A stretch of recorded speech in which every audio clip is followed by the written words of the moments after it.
اهلا بكم يا شباب، معاكم حنا رماني من قناه الفريق. النهارده موضوع الفيديو بتاعنا مهم جدا جدا. انت معاك فلوس عايز تجيب حمام، النهارده هقول لك على نوع اوعى تفكر ان انت تجيبه نهائيا. لو جبته يبقى بتخرب على نفسك وهتكره الحمام، مش هتربي حمام تاني، هتربي بخساره. خليكم معانا عشان تعرفوا ايه هو النوع ده.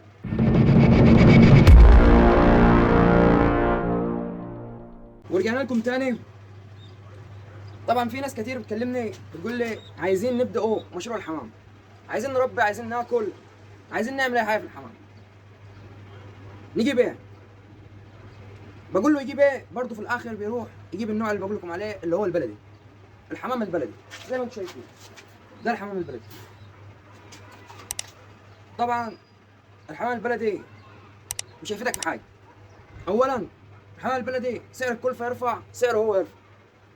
النهارده جزء الزغاليل البلدي ممكن يوصل يعني حاليا 120 جنيه. طب انا لما اربي جوز واقعد اوكل فيه وفي الاخر يطلع لي جوز زغاليل زي ما انتم هتشوفوا حاليا،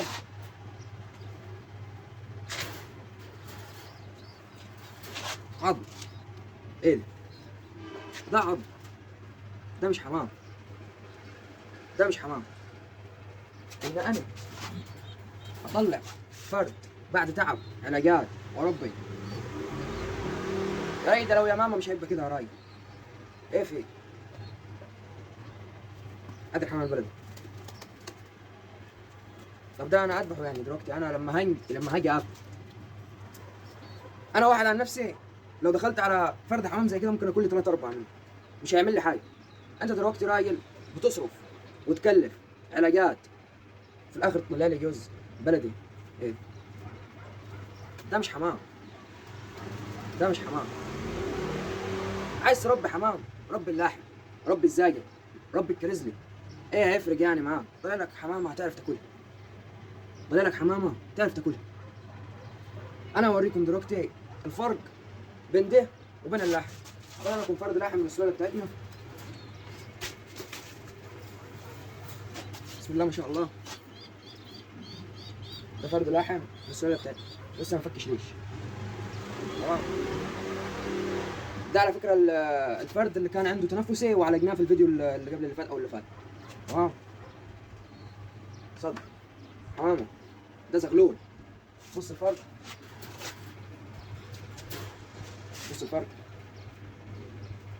وانا اطلع فرد زي ده، طلع ده وطلع ده،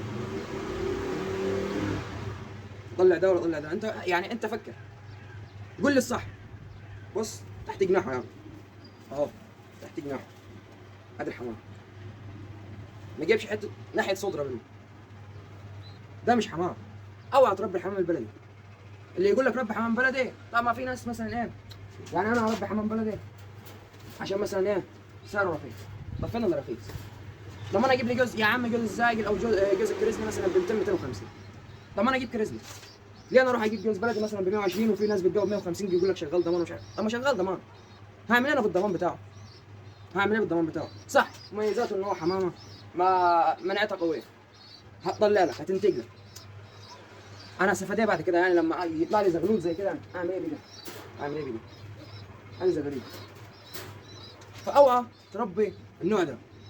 معلش لو كنت يعني اتنفست شويه، اصلي الناس كتير بتكلمني بتقول لي انا هربي بلدي.